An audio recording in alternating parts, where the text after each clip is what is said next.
السلام علیکم ورحمۃ اللہ وبرکاتہ۔ پیارے دوستوں، مکہ مکرمہ میں مصنوعی بارشوں نے تباہی مچا دی۔ خانہ کعبہ کی وائرل ہونے والی تصویروں نے تہلکہ مچا دیا۔ آخر یہ معاملہ ہے کیا، اور اچانک سے مکہ مکرمہ سمیت سعودی عرب میں تیز اور سیلابی بارشوں کا سلسلہ کیوں شروع ہوا؟ کیا یہ یہودیوں کی کوئی چال ہے؟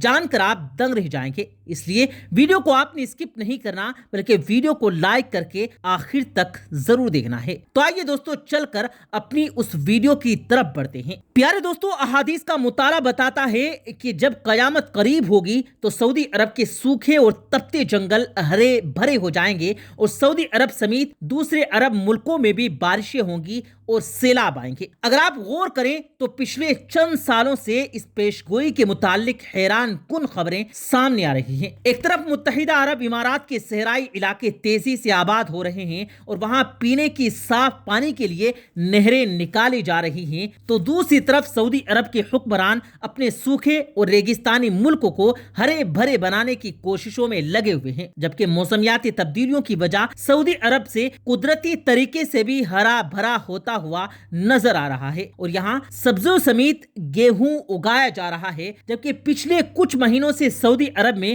تیز بارشیں اور سیلاب نے صورتحال ایک دم بدل کے رکھ دی۔ پچھلے دنوں بھی یہ خبر وائرل ہوئی کہ سعودیہ کے مقدس شہر مکہ مکرمہ میں اچانک آنے والی تیز بارش کی وجہ سے سیلاب آ گیا اور لوگ سیلابی پانی میں بہنے لگے، جبکہ خانہ کعبہ کی وائرل تصاویر نے بھی تہلکہ مچا کے رکھ دیا۔ اس حوالے سے ایک سعودی شاعر نے میڈیا سے بات کرتے ہوئے بتایا کہ وہ جمعے کی نماز ادا کرنے خانہ کعبہ پہنچا۔ جب وہ گھر سے نکلا تو تیز دھوپ اور گرم ہوا چل رہی تھی۔ جب وہ حرم پاک کے حدود میں داخل ہوا تو اس نے محسوس کیا کہ موسم اچانک سے چینج ہو رہا ہے اور اب ٹھنڈی ہواؤں کے جھونکے آ رہے ہیں۔ وہ شخص بتاتا ہے کہ میں حرم شریف کے حد میں خانہ کعبہ کے سامنے بیٹھ گیا اور ذکر و اذکار کرنے لگا۔ میں اذان کا انتظار کر رہا تھا اور موسم کو انجوائے کر رہا تھا۔ اذان کے بعد جب ہم نماز ادا کرنے لگے تو ہوائیں اچانک سے تیز ہو گئی اور ہماری نماز ختم کرنے سے پہلے ہی بارش شروع ہو گئی۔ یہ عجیب منظر تھا کیونکہ کچھ لمحے پہلے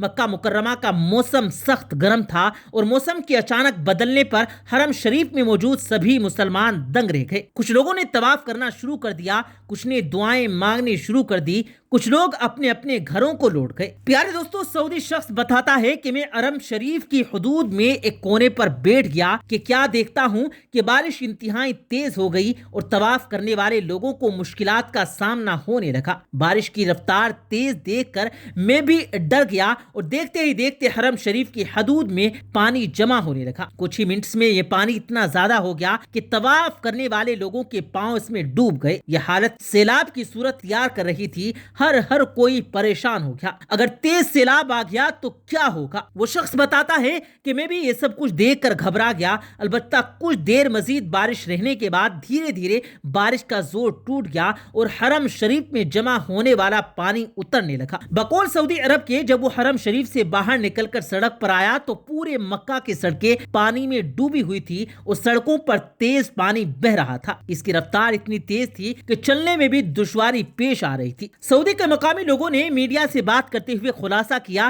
کہ یہ پچھلے چند سالوں میں ہونے والی بارش سے کہیں تیز بارش تھی جس نے آن کی آنان میں سیلابی کیفیت اختیار کر لی۔ کچھ لوگ اسے مصنوعی اور یہودیوں کی کارستانی قرار دینے لگے اور کچھ لوگوں نے اسے قیامت کی نشانی قرار دے دیا، کیونکہ احادیث میں آتا ہے کہ قیامت کے نزدیک عرب کی سرزمین ہری بھری ہو جائے گی اور یہاں بارشیں ہوں گی۔ قیامت کی نشانیاں تمام انبیاء کرام نے بھی اپنی اپنی امتوں کو بتائی، اور رسول کریم صلی اللہ علیہ وآلہ وسلم کے بعد کوئی نیا نبی نہیں آنے والا، اس لیے آپ صلی اللہ علیہ وآلہ وسلم نے اس کی نشانیاں سب سے زیادہ تفصیل سے ارشاد فرمائی تاکہ لوگ یوم آخرت کی تیاری کریں، اعمال کی اصلاح کر لیں اور نفسانی خواہشات میں انہماک سے باز آ جائیں۔ پیارے دوستو، اسلامی کتابوں کے مطابق آپ صلی اللہ علیہ وآلہ وسلم صحابہ کرام کو الگ الگ اور سب لوگوں کو جمع کر کے نشانیوں کی تعلیم فرماتے رہے۔ قرب